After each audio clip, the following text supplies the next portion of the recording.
Con esa posición de manos de pinza, yo extraigo lo que tiene, que es una moneda, y él vuelve a respirar.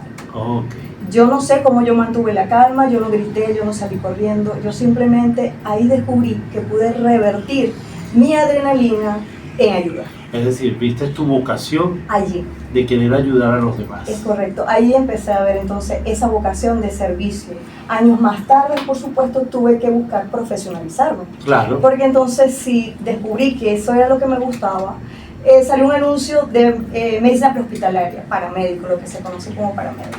Okay. En el 2013 me graduó como paramédico y empiezo a trabajar en todos estos entes de seguridad, llámese Protección Civil, 171, bomberos, y ahí comencé como voluntaria. No comencé devengando ningún sueldo, todo como voluntaria, pero como paramédico. En este trayecto, por supuesto, adquiero mucho conocimiento, mucha trayectoria, y así entonces comienza a surgir la necesidad de aprender más, porque no me quería quedar con que hay algo más que esto, hay algo más. Me enamoré, siendo voluntaria de los bomberos, me enamoré del servicio bomberil, esa adrenalina full, eso que, como le dije al principio, puedo revertir lo que otra persona sale corriendo, llorando y gritando, yo puedo entrar otra vez a ese lugar, yo puedo entrar y ayudar. A pesar de la crisis y el mal momento que se vive. Sí, por supuesto. Entonces te hago esta pregunta: ¿cómo se entrena la mente para mantener la capacidad de análisis y tomar decisiones bajo una presión de una crisis? La mente se entrena sencillamente con preparación. Okay. Eso se hace con preparación constante. Los entrenamientos, los simulacros, la experiencia que uno ya ha adquirido en todo este tipo de escenarios, pues es lo que ayuda a capacitar tu mente para que en momentos de presión, de estrés, tú puedas manejarlo y tener una respuesta y acción certera. Okay. Me inspiró lo vulnerable que somos ante situaciones adversas. Okay. Eso es lo que me inspiró.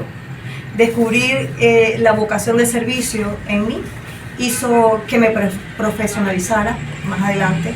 Tengo 25 años de servicio, porque yo comencé siendo voluntaria de Protección Civil, luego, como le comenté, me hice de paramédico, y de ahí en adelante administración de desastres, la licenciatura, y bombero profesional, que lo hice simultáneamente con la carrera, bastante fuerte, pero lo logré.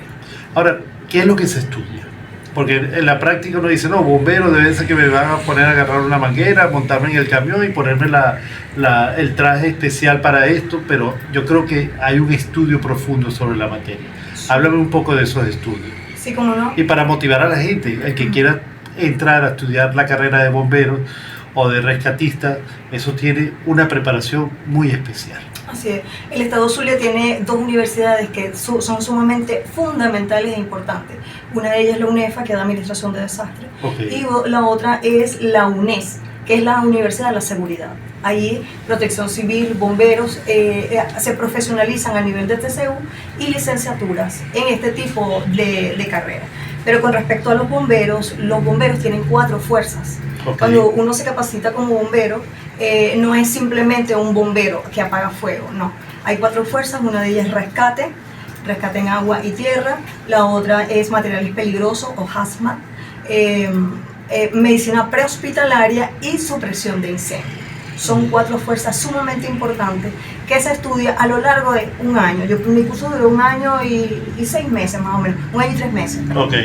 Eso fue lo que duró mi curso. El resto, hay muchos cursos que ayudan a terminar de profesionalizarte en alguna rama específica de lo que ya le nombré. ¿Y eso te permite ingresar a los cuerpos de bomberos del país o tienes que después cumplir otros requisitos? No, cuando ya uno culmina el curso como bombero, ya quedas apto porque recibes tu certificado como profesional bomberil, ¿verdad? Y inmediatamente eres absorbido por, bien sea la comandancia que está dictando el curso, que en mi caso fue Bomberos San Francisco, pertenezco a la primera formación de Bomberos San Francisco, así que fui absorbida por esa institución. El trabajo como tal es simplemente responder para prevenir riesgos eléctricos y detectar condiciones inseguras y ejecutar protocolos de emergencia para proteger los equipos y, por supuesto, las vidas. Las vidas. Ahora, también trabajaste como brigadista. ¿Cuál es el mayor desafío al entrenar personal para reaccionar a eventos naturales o emergencias críticas? Sí, la formación como brigadista es lo mismo que ser bombero. O sea, primero, pues, mi facultad como bombero me ayuda a que yo sea ya brigadista, ¿sí? Simplemente es como un nombre. Pero ya mi profesión de bombero y administración de desastres, licenciatura en administración de desastres, pues me ayuda a ello. Para formar a unas personas, es su pregunta, Sí. para capacitarlas. Bueno, mi mayor desafío, ¿verdad?, para entrenar o capacitar a las personas es hacerles entender lo importante que es la parte de los riesgos. ¿Okay? Todo lo que es fomentar la cultura de riesgo es importantísimo, pero hay como resistencia del ser humano a entender que sí va a suceder. Por lo menos este país, mucha gente creía que este país decía que no va a pasar un sismo, porque nosotros no somos un país sísmico, pero nuestros antecedentes de la historia nos habla de que sí han habido grandes terremotos. Ok, bueno, vamos a un tema musical y ya regresamos que vistes y vamos a entrar a este tema, porque es un tema que está muy latente y sobre todo ayer vi en las noticias que volvió a temblar y la gente salió alarmada de los edificios en Caracas, la preocupación, cierto desorden, porque no había una organización, algunos policías, algunos rescatistas organizando a la gente, pero se veía que no había un orden como tal, ¿no? Y eso son cosas que llaman la atención. Hay que educar a la gente, hay que preparar a la gente sobre este tema. El tema está en cuadernos, está en libros, está editado, pero está estático. Es como el ejemplo que estábamos conversando. Pusieron el martillito y el cristal para casos de incendio, pero nadie se acordó del martillito ni del cristal. Y todo el mundo hizo lo que creyó que debía hacer cuando existen normas, existen los procedimientos y existe el personal idóneo que puede hacer eso. Entonces vamos a entrar en este tema. Tras los recientes terremotos en el país, muchas organizaciones se dieron cuenta que sus planes de respuesta de emergencia estaban solo en el papel. Desde tu perspectiva y especialidad, ¿cuál es el primer paso para optimizar y hacer realmente operativos estos planes? ¿Qué me puedes decir? El primer paso para mí fundamental es pasar de que esto sea un documento o un plan o un proyecto estático a algo sistemático y activo, que esté activo. Activo se habla de que la preparación constante debe estar, los simulacros constantes deben haber. En la administración de desastres existen 3 fases, el antes, durante y después. En el antes es fundamental para la ciudadanía, para la población, porque es la preparación de la población. Debemos culturizar, fomentar la cultura de riesgo en la población. No es solamente al funcionario, sino a la comunidad. No. Campañas donde se divulgue qué se debe hacer y a dónde debe acudir uno para prepararse. Parto de la idea y me encanta la cultura y la ideología de los japoneses. Desde niños son inculcados en su programa escolar, les inculcan, les enseñan qué hacer en el antes, durante y después, cómo evacuar un área. Un niño, usted puede ver videos en la web, puede ver videos en YouTube, puede ver videos de cómo un niño de 4 o 3 años evacúa un área con una disciplina increíble. Eso también es importante, la disciplina. Porque si no hay disciplina en este tipo de planes, entonces todo el mundo va a correr a hacer lo que mejor le pareció. Existe un plan estándar que la ONU ha creado. Claro, existen muchos convenios, muchos tratados a nivel internacional, los cuales lamentablemente no se cumplen, ¿verdad? La ONU establece un tratado, un procedimiento, ¿verdad? Un protocolo internacional y estandarizado que se adecúa a esto, se tropicaliza, por llamarle así, a este tipo. Se adapta a cada país. A cada país, según la vulnerabilidad de cada país. En este caso, nosotros somos vulnerables a los sismos, porque tenemos antecedentes de ellos, ¿cierto? La historia nos dice que hemos tenido grandes terremotos, lo cual indica que somos vulnerables. Y sobre todo en esa zona. Es correcto. Las zonas costeras, ¿verdad? Exacto. ¿Qué pasa? Que entonces estos planes siguen lamentablemente inactivos, ¿ves? No hay una activación de esos planes, porque si hay el plan, está todo sistemáticamente de cómo debe llevarse. Entonces habría que pedirle a las autoridades que destapen esos planes, los pongan, desempolven. Exacto, los pongan en conocimiento a la comunidad, Correcto. dictar talleres, publicidad, Correcto. hacer jornadas. Donde se hacen hasta planes familiares. Se le Ok. enseña a la ciudadanía cómo hacer un plan de evacuación familiar. Ok. Sí, Ahora, eso es Ana, importante. pero deben existir pasos. ¿Cuáles son esos pasos que se deben seguir? Sí, Es decir, ¿cómo me no? imagino que hay 1, 2, 3, 4 y después llegar a lo que el desenlace, ¿no? Que es lo que se busca con esos planes.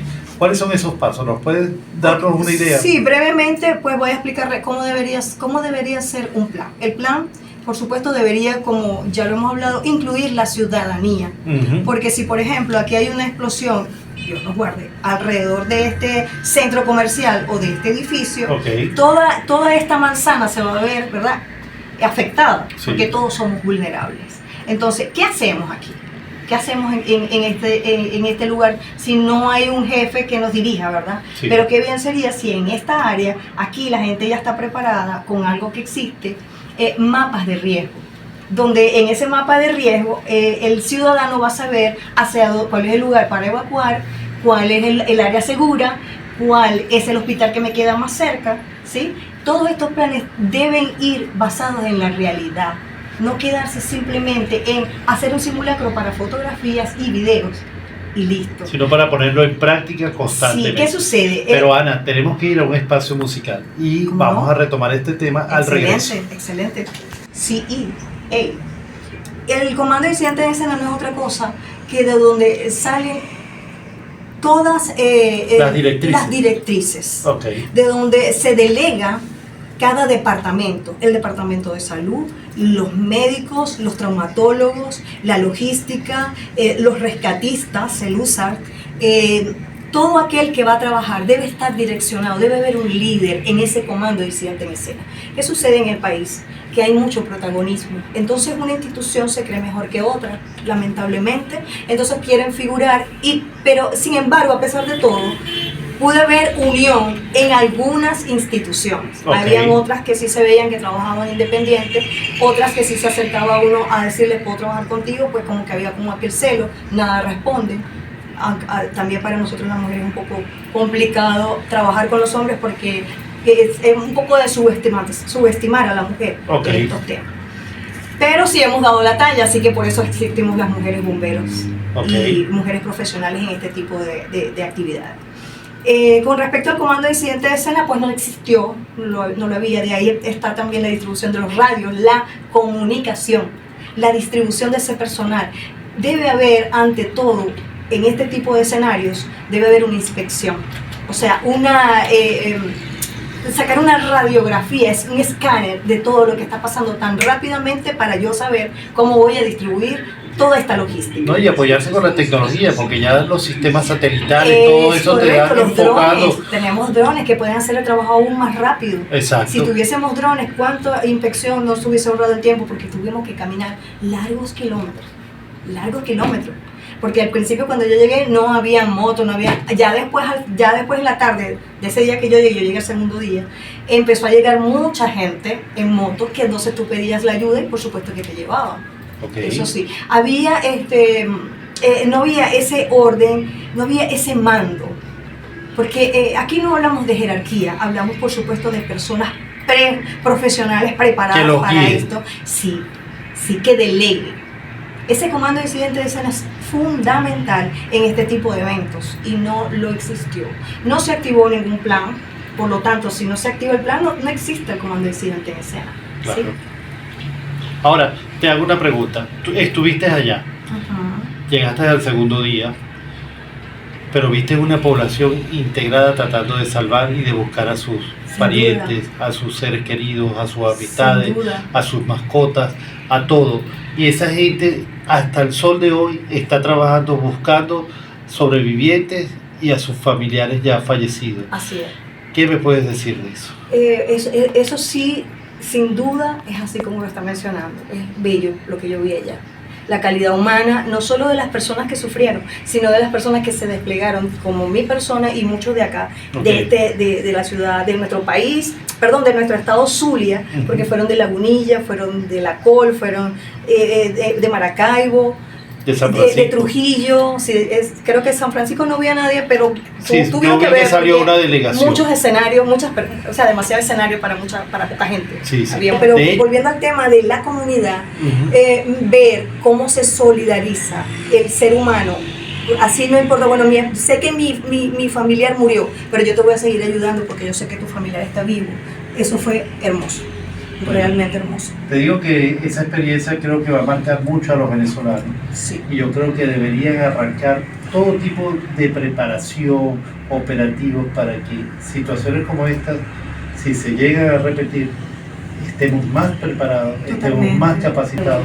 La administración de desastre busca que los recursos lleguen a quienes lo necesitan de forma eficiente, evitando pérdidas y duplicación de esfuerzos.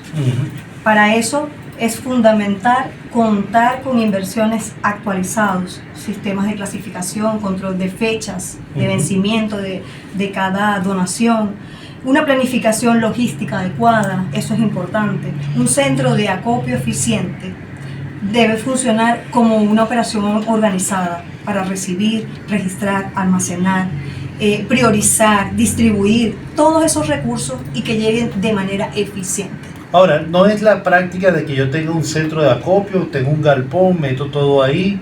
Debe haber gente preparada para manejar eso. Es correcto. Hay medicamentos que requieren un trato especial. Es correcto. Una temperatura, hay equipos que se pueden utilizar para la emergencia. Es correcto. Que son requeridos porque tú no vas a operar en la zona afectada, pero sí puedes brindar los primeros auxilios. Entonces, en ese caso, ¿quién se encarga? Tienen que ser médicos, tienen que ser especialistas, tienen que ser un administrador de desastres. Administración de desastre y gestión de riesgo. Okay. Para eso existe administración de desastre y gestión de riesgo. Son ellos los que deben planificar toda esta logística, de todo lo que usted está mencionando que no está. ¿Y lo viste en La Guaira? En lo absoluto. Lo vine a ver cuando ya me retiré, que ya era el cuarto día en la noche. Okay. Allí fue donde empecé a ver campamentos de la ONU, por supuesto aplicando sus protocolos del cual ya le hablé. Sí, sí. Allí fue donde empecé a ver esos campamentos, donde empecé a ver la ACNUR, donde empecé a ver todo este tipo de instituciones que debe existir aquí, este planeta. Ahora, también observé que, como te dije, se dijo que en un momento determinado hubo 3.000 rescatistas del extranjero que trajeron equipos sofisticados, trajeron maquinaria. Ahorita tengo entendido que hay un despliegue bastante considerable de los Estados Unidos con maquinaria y equipos de alta gama para este tipo de siniestros. ¿Hay compatibilidad entre los funcionarios venezolanos y estas personas? ¿Sí hay un entendimiento? ¿Sí trabajan en equipo? ¿Cómo lo ves tú esa estrategia de trabajo? Obviamente por el idioma no muy compatible, pero sí nosotros tenemos protocolos estándares, universales, de los cuales pues todos tenemos que conocerlos. Todo el que trabaja este tipo de profesionalismo en la seguridad debe conocer todo lo que es la ISO, todo lo que es todo este tipo de marcos legales que se manejan a nivel universal. Pero sí, por supuesto que sí se trabajó ameno, hubo esa empatía, hubo ese compañerismo, inclusive los mexicanos se prestaron a enseñarnos cómo se trabaja debajo de los escombros en estructuras colapsadas, porque nosotros lo practicamos bien, lo aprendemos, pero aquí no había sucedido algo de esta magnitud, ¿cierto? Exacto. Como para decir yo lo sé hacer, yo sé cómo es todo. Y como no se activó ningún plan, pues por supuesto que... Ahora, también observaba que trabajaban las 24 horas. Es decir, por ejemplo, en el día, La Guaira es casi las mismas temperaturas de aquí del Zulia. Sí, bastante. Y me imagino que debajo de esos escombros las temperaturas también eran elevadas. Totalmente. Esta gente también tenía un plan de protección para ellos, para poder soportar estas altas temperaturas, soportar todo, además de lo que estaban viviendo los damnificados y las personas que estaban atrapadas. Bueno, debo recalcar primero y dar gracias a todos aquellos que se unieron a hidratar y alimentar a todas las personas que trabajamos. Hubo muchas personas que se enfocaron en la logística, aún no habiendo una planeación, pues ellos como pudieron se reunieron y llevaban esa logística. En cuanto a la pregunta, yo pienso que todos estamos entrenados para trabajar en cualquier clima, ¿ya? Y sin embargo, por supuesto que les afecta.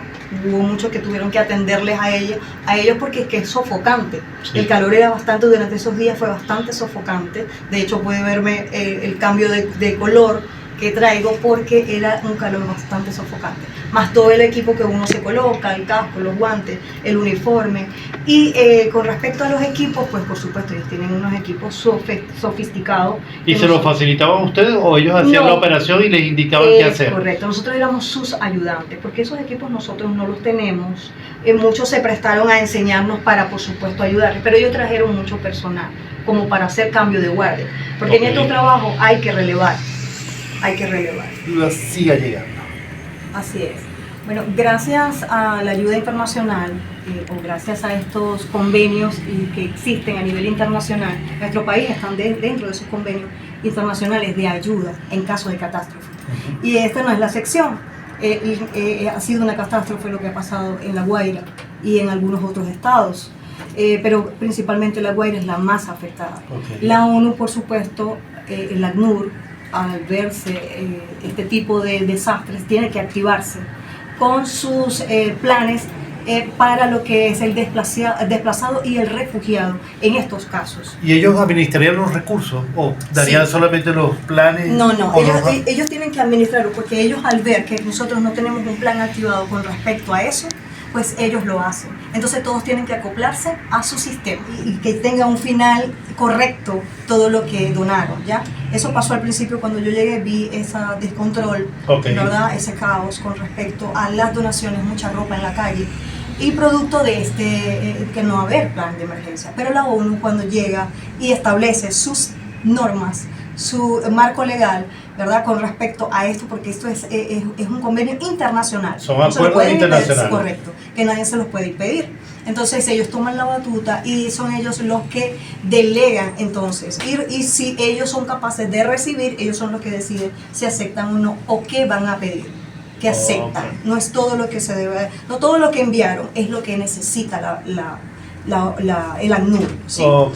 Con respecto al refugiado y al desplazado, el refugiado es el que entonces le hacen un campamento con todo lo necesario, todo te estoy hablando de mantenimiento, apoyo psicológico, psicosocial, te estoy hablando de apoyo de medicina preventiva, ¿sí? Porque hay muchas personas conviviendo, hay muchas familias. Y de control social, porque también se prestan cosas que son irregulares. Es correcto. Y sobre todo estar pendiente de los más vulnerables, que son los niños no acompañados, es decir, los niños que ya quedaron sin papá y sin mamá.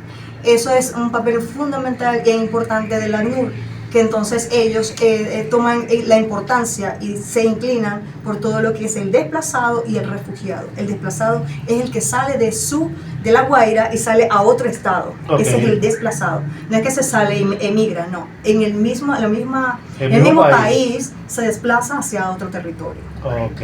En esta etapa es fundamental pasar de una respuesta de emergencia inicial a una estrategia de recuperación temprana, ¿sí? Que no pase el tiempo en esto, porque es mucho más la afectación si lo dejamos correr.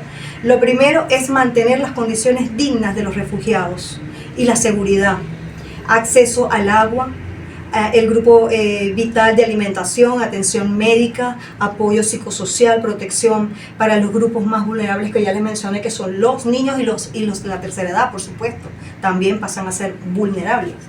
También es necesario realizar una identificación adecuada de las familias afectadas y reajuntarlas, es decir, no separar, disgregar aún más esa familia que quedó afectada, ¿sí? Claro. Ese grupo familiar, sea de 2, de 3, pues debe seguir junta. ¿Qué papel juega la evaluación de daños en la salud pública dentro de los refugios provisionales para evitar brotes y crisis sanitarias secundarias? Doctor Carlos, es una herramienta esencial para anticiparse a los riesgos, definitivamente. Permite identificar condiciones que puedan generar problemas sanitarios, como deficiencias de agua potable, porque eso lo vamos a ver a partir de este tiempo ahora de lo que es la recuperación. El manejo de residuos de higiene, si son bien canalizados todo esto, hacia dónde van esos desechos, la alimentación o el control de enfermedades dentro de los refugios. En un refugio temporal es necesario realizar monitoreos constantes. No hay que descuidar eso. Establecer protocolos de prevención y garantizar atención médica oportuna. ¿Sí? Esto todo lo que es la vacunación, todo el saneamiento, el orden que haya dentro de esos refugios. Ok. Ahora, vamos a entrar a una parte que yo la conocí y la viví.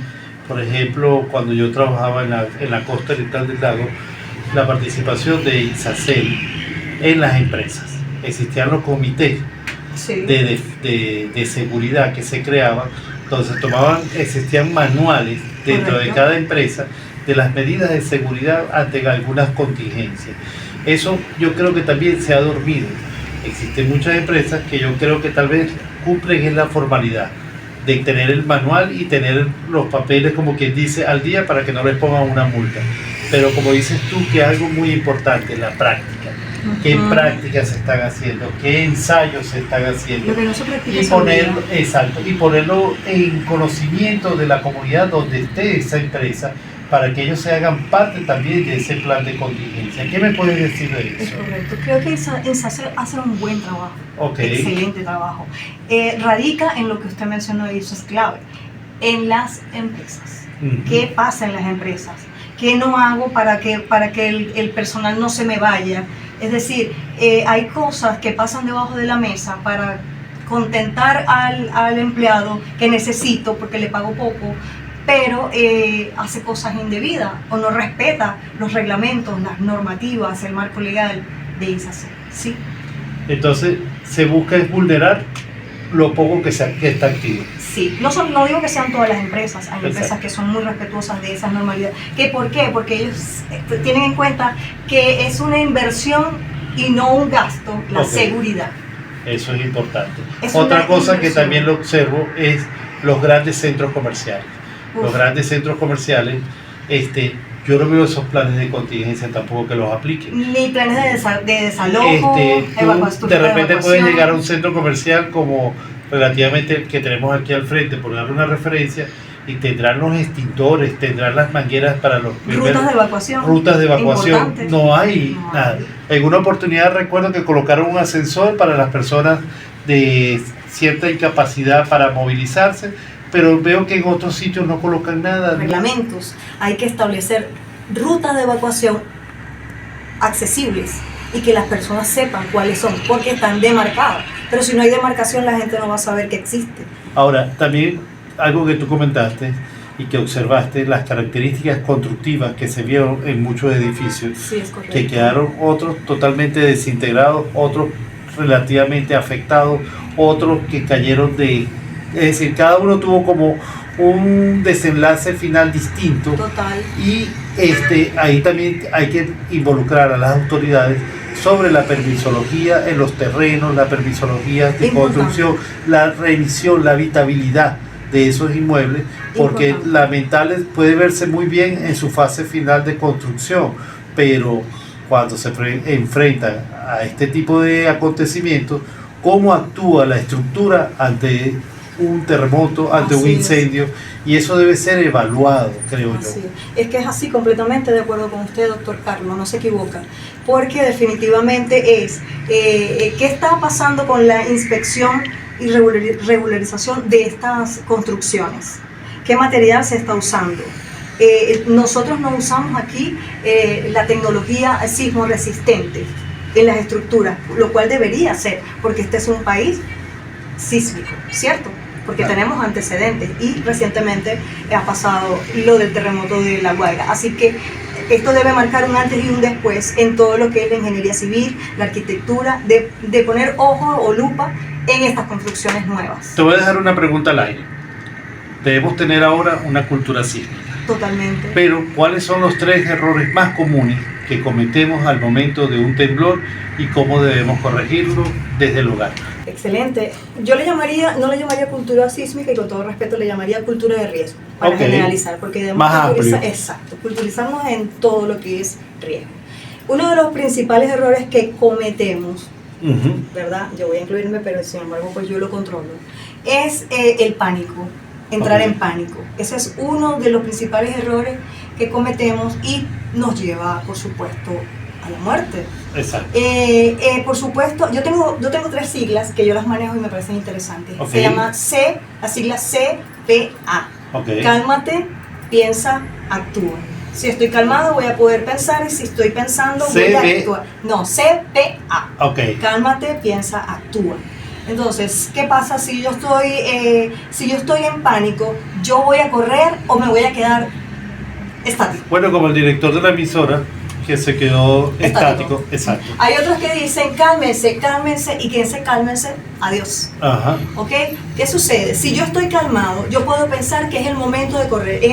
Tomando en cuenta los 2 sismos que hubo, en el primero daba tiempo de correr. Ok. Hay gente que dice no corran, no, es verdad, porque ya en el segundo, si tú salías corriendo, cualquier cosa que cayera mal ubicada, pues Te dañaba. lamentablemente no ibas a contarlo.